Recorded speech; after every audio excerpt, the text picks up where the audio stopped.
제3 철학입니다. 오늘의 질문은 서양 철학의 주제 분야들과 분석 방법론에 대해서 알고 싶습니다. 대학에서 우리가 공부하는 학문의 전체적인 의미로 봤을 때 어떤 학문이라고 하면 그 학문의 사고하는 그 방법이 있고, 그리고 그 사고하는 방법을 통해서 그 주제를 정해서 방법론을 가지고 연구를 합니다. 철학도 그러한 방법론과 주제 분야가 있는데, 철학의 주제 분야와 방법론이 나눠져요. 이제 두 가지 방법론으로는 Analytic Philosophy와 Phenomenology 이렇게 나눈다면, 그거를 공부하는 사람들이 어떤 주제를 사용해서 이제 하는가.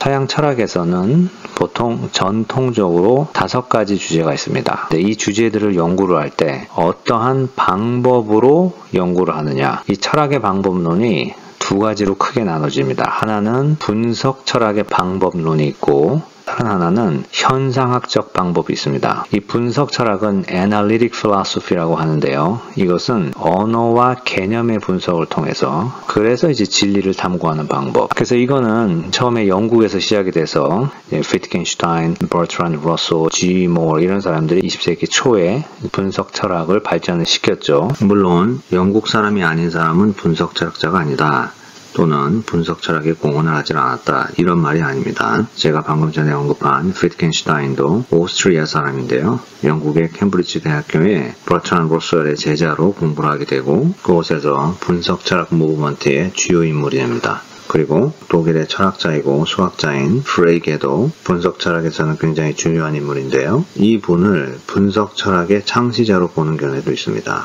하지만 분석 철학의 무브먼트가 영국에서 자리를 잡았고, 특별히 영국의 캠브리지 대학교의 철학과에서 본격적인 발전이 이루어졌고, 그것이 미국으로 건너와서 영미의 주류 철학적 방법론이 됩니다. 그래서 이런 영미 철학을 앵글로 아메리칸 필로소피 이렇게 합니다. 브리티시 아메리칸 필로소피라고 해도 되는데요. 이렇게는 보통 잘 안 하고 앵글로 아메리칸 필로소피라고 주로 합니다. 그래서 앵글로 아메리칸 필로소피로 박사학위를 누가 받았다 하면 분석 철학을 전공하는 겁니다.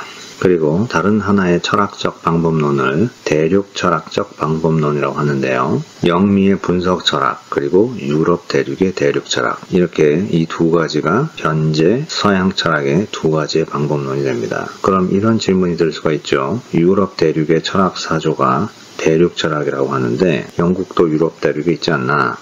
예, 영국도 유럽에 있죠. 하지만 여기서는 영국과 아일랜드를 포함한 그 브리티시 아일, 그쪽 섬나라를 제외한 유럽을 보통 유럽 대륙 이렇게 얘기합니다. 그래서 독일과 프랑스를 중심으로 하는 유럽 대륙의 철학적 사조를 대륙 철학이라고 합니다. 그래서 분석 철학이 언어와 개념 분석을 목적으로 하다 보니까 논리적 사고에 의존을 하게 됩니다. 그래서 이 논리가 주요 툴이 되는데요. 분석 철학의 대표적인 인물인 버트란드 러셀 같은 경우는 로직이 필로소피의 가장 중심이다 이렇게 얘기합니다. 근데 이에 반대를 해서 대륙 철학에서는 논리를 넘어서는 인간이 가지고 있는 철학적 센스를 사용하고자 합니다. 그래서 여러 가지 방법론을 시도를 했는데요. 인간의 직관의 힘을 의존해서 철학적 분석을 하는 것이 언제부턴가 대륙 철학에서는 굉장히 중요하고 비중이 있는 그런 방법론이 되게 되었습니다. 그래서 이 직관을 이용해서 사물과 사회적인 이벤트, 그리고 인간의 실존을 이해하려는 현상학이 대륙 철학에서는 가장 중요하고 큰 비중을 차지하게 되었습니다. 그래서 현상학이 대륙 철학이라는 단어와 교체를 해서 쓸 수 있는 말로 현재는 되게 되었습니다. 그래서 현대 철학의 방법론을 두 가지로 나눌 때 분석 철학과 대륙 철학이 있다 이렇게 말해야 되는데, 그냥 분석 철학과 현상학이다 이렇게 말하는 사람도 있습니다. 그래서 현상학에 대해서 좀 더 설명을 해보면요.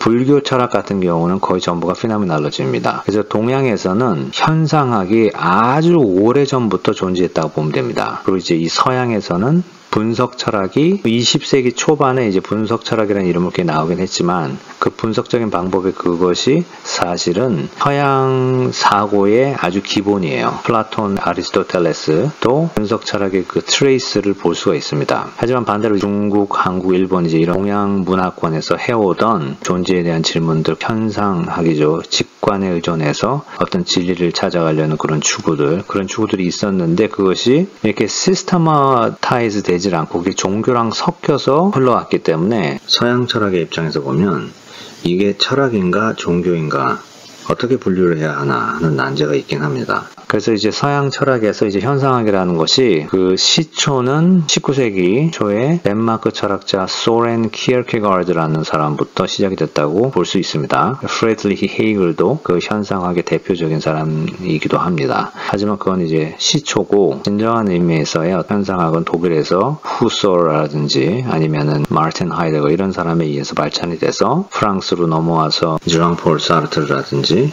프랑스의 철학자들과 문학인들에게 영향을 주었고요. 그리고 전 유럽 대륙으로 그것이 퍼져나가게 됩니다. 그래서 이러한 현상학이라는 것은 유럽의 대륙에 있는 철학자들에서 발전되어 온 그러한 분석 방법입니다. 그래서 독일, 프랑스, 덴마크나 네덜란드나 이런 곳에서 박사학위를 받게 되면 철학으로 보통 대륙 철학을 공부해서 박사학위를 받은 겁니다. 그래서 이 양대 산맥, Analytic Philosophy와 Phenomenology. 근데 이것은 이제 철학의 다른 방법론입니다. 이제 다시 돌아가서 방법론이 있으면 그 방법론으로 주제를 선택을 해서 학문을 해야죠. 그러면 이제 현상학, 대륙철학의 주제 분야들을 이제 말씀드리면 대륙철학의 방법을 배우면 어떤 주제를 보통 연구를 하냐면요. 형이상학, 실존주의, 그 다음에 지금 현재 와서 대표적인 여성주의 철학, 페미니즘이 이런 현상학입니다. 그리고 분석 철학을 이제 공부를 하시면 분석 철학의 이 방법론을 가지고 형이상학, 인식론, 윤리학, 논리학 이런 것을 이제 공부하게 됩니다. 21세기 서양에서 나는 에피스테몰로지가 전공이다, 인식론 아니면 윤리학이다, 논리학이다. 그러면 그 사람은 분석 철학자입니다. 그럼 여기 노리스를 하셨는지 모르겠지만 형이상학이 분석 철학과 대륙 철학에 겹치죠.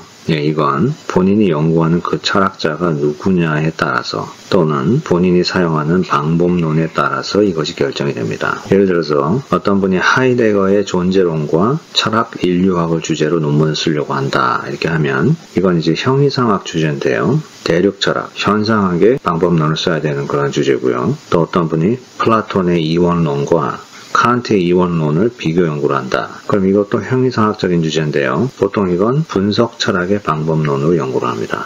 지금 제가 이제 여태까지 소개를 드린 것은 대학에서 우리가 공부하는 학문의 전체적인 의미로 봤을 때 어떤 학문이라고 하면 그 학문의 사고하는 그 방법이 있고 그리고 그 사고하는 방법을 통해서 그 주제를 정해서 방법론을 가지고 연구를 합니다. 철학도 그러한 방법론과 주제 분야가 있는데 철학의 주제 분야와 방법론이 나눠져요. 이제 두 가지 방법론으로는 Analytic Philosophy와 Phenomenology 이렇게 나눈다면 그거를 공부하는 사람들이 어떤 주제를 사용해서 이제 하는가 요거를 설명드린 겁니다. 예, 감사합니다.